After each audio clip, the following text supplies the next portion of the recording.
Well, my old El Camino lock is fixed. You know what it was doing before? I would be able to take the key and I can lock it like that, right? But I couldn't unlock. I could not unlock it. But now I can. See? It goes down and it goes up just fine. It opens. So I wish I filmed this shit because I didn't think I'd be able to do it.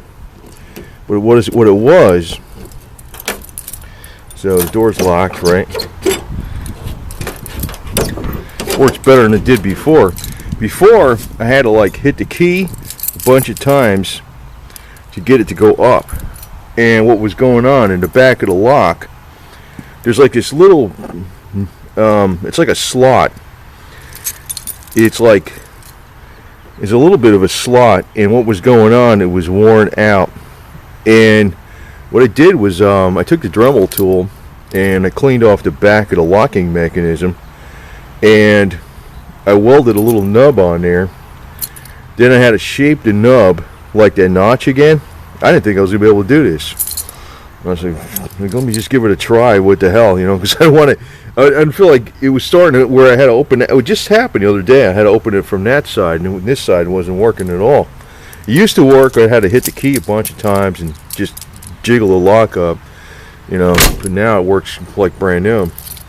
But it goes to show you, perseverance is what happens, man. What happens? Perseverance.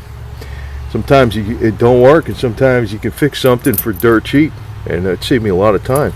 And the only welder I used was this crappy ass welder I got back here. It's the freaking.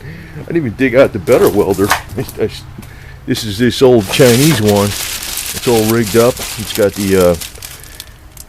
the 24 volt separate power supply with a separate rheostat for the wire feed because the motherboard and it's broken. That thing, it worked fine. So, it took me a few hours to fix it, but you know, before I figured it out. But it was well worth it. So.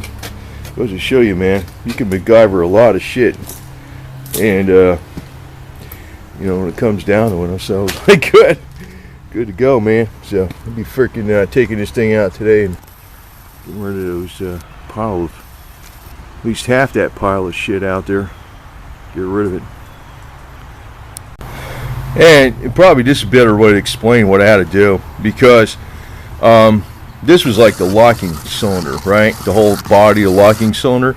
And on the inside of it was where, this would be the back of it. So you would turn the key, and you know how you turn the key a slight amount and it doesn't open the lock, and it hits something right here. Then it turns this, and it actuates this lever, which goes down to the locking mechanism. Well, the side to lock the door was not worn out over here, but the side to unlock the door over here, all this was all worn down. So this here was going past that, and it wouldn't turn this part, the outside body, and work the lock. So I welded a nub right here. And actually I wound up kind of welding it to this by mistake, just a hair, and I had to take the Dremel tool and I cut it right there, and it works great, man. So that's kind of, this graphic probably explains better what I did.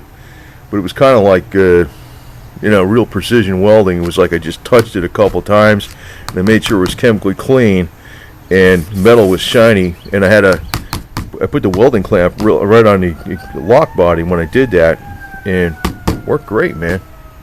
Thing works better than, just as good as new. So never worked that good before since I had the car. So it always had to kind of turn it a couple times to get it open. Not now, so it's good to go. It goes to show you, you can MacGyver stuff. Just keep trying. It's been about 2 hours or so messing around with this shit, but it worked.